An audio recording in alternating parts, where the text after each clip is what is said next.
নমস্কার, ত্রিপুরার মেয়ে স্বপ্না চ্যানেলে সকলকে স্বাগত। কেমন আছো বন্ধুরা? আজ তোমাদের সঙ্গে শেয়ার করতে যাচ্ছি, সামনেই আসছে জামাই ষষ্ঠী। তাই জামাই ষষ্ঠী উপলক্ষে বাড়িতেই তৈরি করে ফেলুন এরকমভাবে মিষ্টি দই, সঙ্গে মালাই দই আইসক্রিম। ভীষণ টেস্টি একটি রেসিপি। কিভাবে তৈরি কর, তাহলে চলুন কথা না বাড়িয়ে কাজে আসি। প্রথমে 1 লিটার দুধকে শুকিয়ে 750 গ্রাম করে নিচ্ছি, ভালোভাবে শুকিয়ে। তারপর একটা ক্যারামেল তৈরি করলাম, সেখানে 250 গ্রাম চিনি দিয়ে সেই ক্যারামেলটাকে তৈরি করেছি বন্ধুরা। প্রথমে চিনিটা দেওয়ার পরে কিছুক্ষণ রেখে দিয়েছি, তারপর যেই কালার আসছে তখনই আমি নাড়াচাড়া শুরু করলাম। এইভাবে নাড়াতে থাকতে হবে। তারপর এই চিনি গুলে কালার এসে গেল, ক্যারামেল তৈরি আমার। তারপর এবার এর মধ্যে একটু ঠান্ডা দুধ দিয়ে দেবো।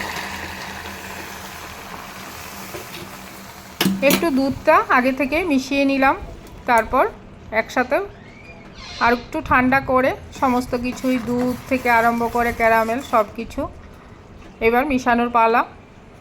আর ক্যারামেলের মধ্যে এবার রেখে দিলে একটু জমাট বেঁধে যাবে, কিন্তু তারপরেও নাড়িয়ে এটাকে দুধটা আমার উষ্ণ গরম হয়ে গেছে, এবার শুকিয়েও গেছে সেইটা। এবার এটার মধ্যে ক্যারামেলের মধ্যে নাড়াচাড়া করব ভালোভাবে। এবার তার মধ্যে একটা পাত্রে দইটা নিয়ে নিলাম, দইটা লাগিয়ে নিতে হবে। দইটা একটু ছেঁকে নিলে ভালো হতো, তোমরা একটু ছাঁকনার সাহায্যে দইটা ছেঁকে নিও বন্ধুরা। দইটা ভালোভাবে লাগিয়ে নেব। দোকানে অনেক কিছুই দেয়, ডালডা বা অন্য কিছু, কিন্তু আমি কোনো কিছুই একদম পিওরভাবে তৈরি করতে চাচ্ছি। এবার এটার মধ্যে একটু দই দিয়ে ভালোভাবে নাড়াচাড়া করে নেব।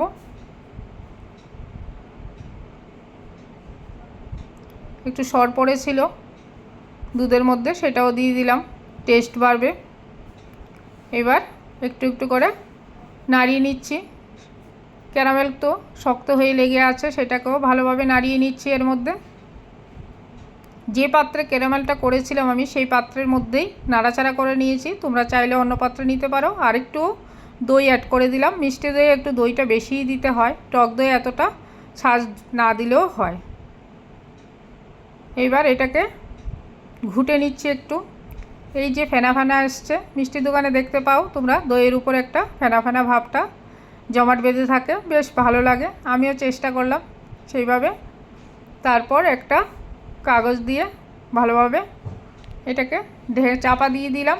তার মধ্যে একটু যত্ন করে গরম ভাব যেন থাকে, তার জন্য এই যে এইটা দিয়ে দিলাম, তাড়াতাড়ি দইটা বসবে বলে।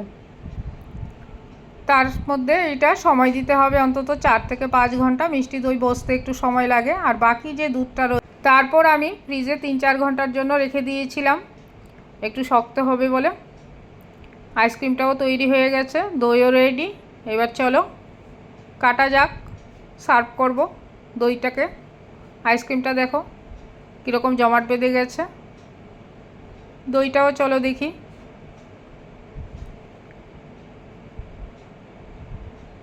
একটু জল ছেড়েছে, যেহেতু আমি কোনো কিছুই ব্যবহার করিনি।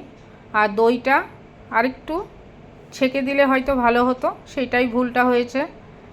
তাতে কি হয়েছে, নিজের হাতের তৈরি, এর মধ্যে কোনো রকম খাদ নেই, একদম পিওর তৈরি।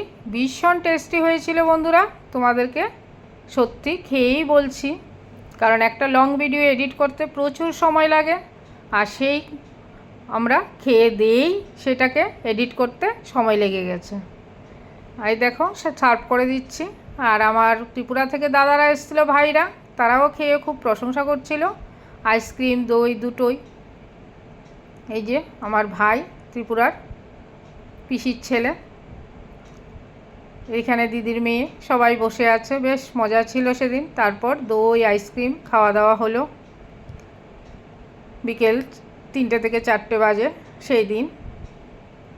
আইসক্রিমটা বাটিটা এতটাই মানে যেহেতু গর্ত ছিল, কাটতে অসুবিধা হচ্ছিল এটার মধ্যে, তাও কেটে নিলাম একা বেকা তাড়া করে। আইসক্রিমটাও প্রচুর টেস্টি হয়েছিল। তোমরা তো কুলফি আইসক্রিম খাও কিনে, এটাও বেশ মজা হয়েছিল খেতে। তোমরা এরকমভাবে গরমে, আর এখন গরমকাল, দই আইসক্রিম এগুলিই খাবার। যদি ভিডিওটা ভালো লাগে অবশ্যই লাইক শেয়ার করে পাশে থেকো বন্ধুরা। আর নতুন নতুন বন্ধুদের জন্য রইল অনেক অনেক ভালোবাসা, পুরনো বন্ধুদের জন্য অবিরাম ভালোবাসা। ধন্যবাদ।